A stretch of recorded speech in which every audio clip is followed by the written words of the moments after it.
already back in Shibuya. It's only been like a week. It's such a lively area out here, man. This is like a different type of shopping center that we're at right now. And right now we're on the anime level where there's like a Nintendo store, another Pokemon store. Y'all know how it is in Japan. Like they love the animated characters and they're all about that. So it's Friday today, so it's insanely busy. Nonetheless, we're super excited to be here. So let's go check this out, man.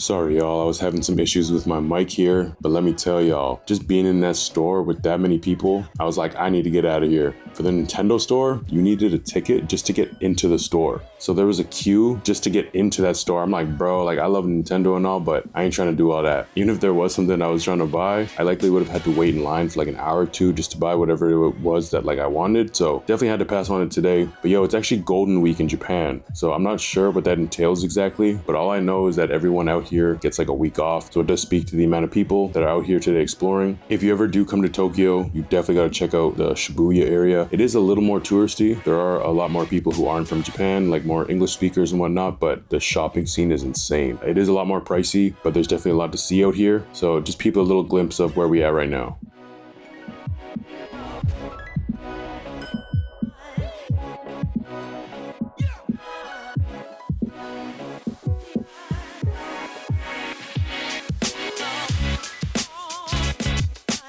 I haven't been doing too much shopping today, but anybody who knows me knows I'm a Babe fanatic. I have been since Soulja Boy days. Cause I got me some Babe and they Soulja Boy. Quite chaotic in Nintendo, but maybe we'll do some shopping in the Babe store right now. Let's see.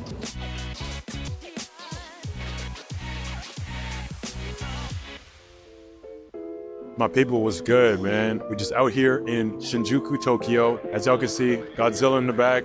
It's obviously a super popular area. Been meaning to come down here for a little while. Finally happy we gotta make it out here. It's been a pretty eventful day, I won't lie. We started off at the shrine over in Shinjuku. And bro, every shrine that we've been to, the energy is just so felt. It's so, honestly, just so immaculate. Like as soon as you step foot into that area, you feel an immediate shift in the energy. And Ellie Jane and I made sure that we got out there super early. So, you know, we were able to take our time. We didn't feel like too pressed from like all the people around us and whatnot. Just such a sacred energy. Personally, like I've always had a tough time understanding if it's a spiritual or like a religious thing with these shrines. I'm not too sure, but for anyone that does know, feel free to comment down below whether or not it is more of like a spiritual or religious thing within the Japanese culture. The shrines are just so peaceful, and I'm really happy that we got to make the time to go out there because it was very memorable. After that, we actually made our way down to the Shinjuku Gyoen National Park, and y'all, this has been like one of the highlights for us. There's so much to see out there. Again, a very touristy like type area, but it's just so well kept, so clean. The nature is just amazing out there.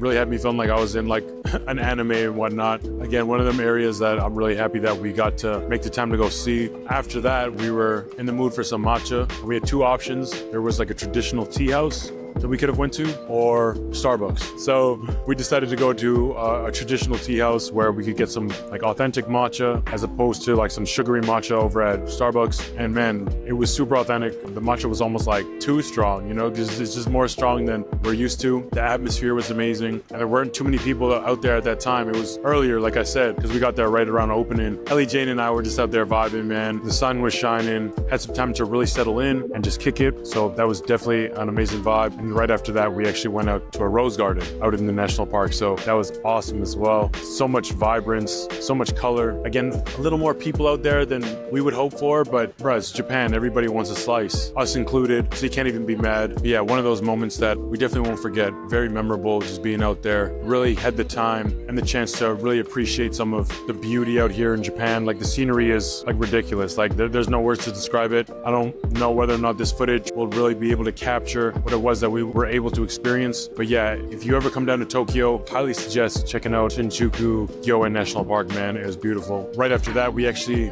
made our way down to a CBD matcha house. If y'all seen in the last vlog, we were over in Shibuya and we were over at the CBD matcha house over there. Again, I'm still so confused with the availability of CBD out in Japan. Cannabis in itself is like completely forbidden out here, yet CBD is readily available almost everywhere, which is kind of crazy to me. So with CBD matcha, it was just something that we're not typically accustomed to having, and it was available out here, so we figured like, why not? Like, let's run it. Got myself a nice CBD matcha with like a CBD cookie or whatever. So I was holding it down, and now we out here with Godzilla. We're just gonna see what else Shinjuku has to offer. Come kick it.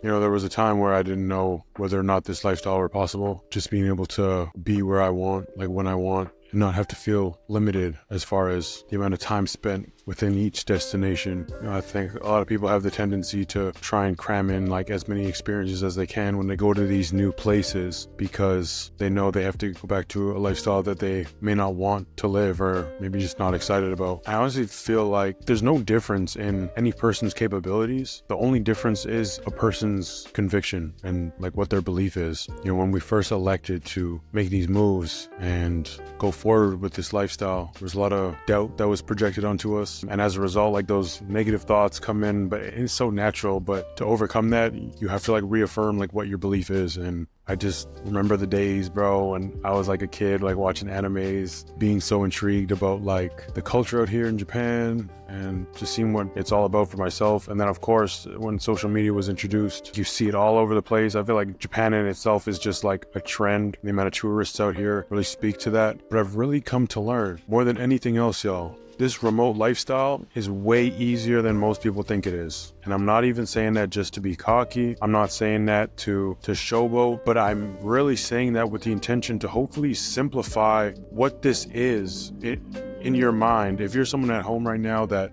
you know, has dreams of traveling the world, you know, whether it's Japan or if it's, you know, somewhere else in the world, it's easier than you believe. You just have to believe it. Like, that's the bottom line. If you believe you can do it, your reality will unfold the opportunities and connect all the dots to make it happen. It's just a matter of whether or not you have the courage to take the steps in the direction for all of these things to happen. And I'm learning that more and more every day as I see how much easier it becomes, how much stronger I become within the process. I just feel like I'm developing as a person, and like business is going well. Like I'm becoming a better, more strategic entrepreneur. When you put yourself in positions of quote unquote pressure and you have no other option but to respond, you reveal so much about yourself that you may not know existed, or maybe you did know it existed, but not to the extent that, you know, you have now like revealed to yourself. And in my case, like that, I feel like that's what it's been. So anyone at home watching right now, if a remote lifestyle is something that you're interested in and you want to pursue, it's more than achievable. And I'm living proof of that. And